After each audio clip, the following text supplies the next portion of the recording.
hello hello नमस्कार हजुर यो न्यू रोड पाकोमा 11:30 बजे बत्ती गएको अहिलेसम्म आएको छैन किन हजुर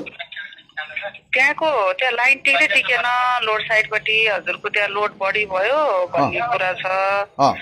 वितरणले अहिले फिल्डमै रहेर हेर्दै हुनुहुन्छ सर त्यहाँ अनि एसियाकै टप चाहिने इन्जिनियर साहब एमडी भएपछि झन् यो बत्ती निभ्याइ भएको किन हजुर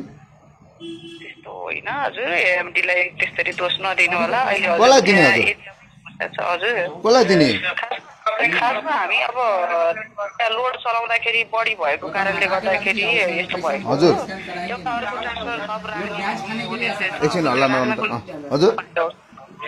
त्यहाँ अर्को ट्रान्सफर राख्नको लागि ठाउँ उपलब्ध भएन भन्ने गुनासो छ वितरणको नत्र भने चाँडै सोल्युसन हुने थियो होइन सुन्नुहोस् न अनि कुलमान घिसिङ हुँदाखेरि त लोड बढेर चलिरहेको थियो कसरी होला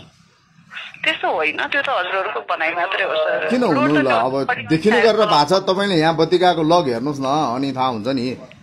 मजाम कुरा गर्छ हामी केही समय थप पर्खिदिनु होला वितरणले जति लगाउन खोज्दा नि लागेको छैन हेर्दै हुनुहुन्छ अब आन्दोलनै गर्नुपर्ने हो हामीले हजुर आन्दोलन होइन सर हामीलाई अर्को ट्रान्सफर राख्ने एउटा ठाउँ चाहिएको हो स्पेसली होइन अनि कुलमान घिसिङ हुँदाखेरि त फेरि यो समस्या थिएन किन भने कि यो बुझिने के कुरा त्यस्तो होइन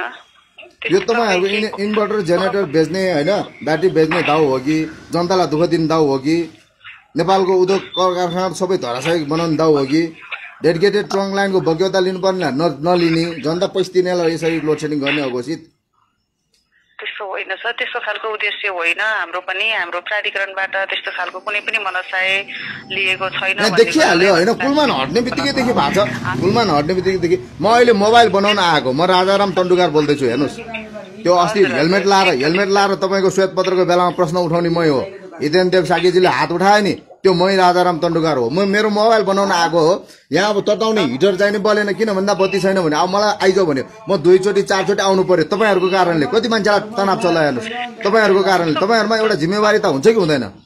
नैतिकता हुन्छ कि हुँदैन होइन र फेरि यो न्यू रोडमा ल तपाईँ मैले माने न्यू रोडमा त ट्रान्सफर्मर राख्ने ठाउँ नभएर ट्रान्सफर्मर लोड नलिएर अरू अन्त चाहिँ किन निभिरहेछ देशैभरि निभिरहेछ सबै ठाउँमा निभिरहेछ यस्तो वाया काम पनि गर्छ तपाईँहरू कर्मचारीहरू जाने सङ्घ सङ्गठन के छ काङ्ग्रेस एमाले माओवादीका तपाईँहरूले पनि अलिक विचार गर्नु पर्दैन ध्यान दिनु पर्दैन नैतिकता भने छैन कर्मचारीमा कर्मचारीले त गरिरहेकै हो सर के भयो त यो भन्नुहोस् त देशैभरि निभ्याछ एक ठाउँ 2 ठाउँमा पो हुन्छ त सबै ठाउँमा देशैभरि निभ्छ होइन तपाईँहरूलाई घरमा छोराछोरीले केही भन्दैन हजुर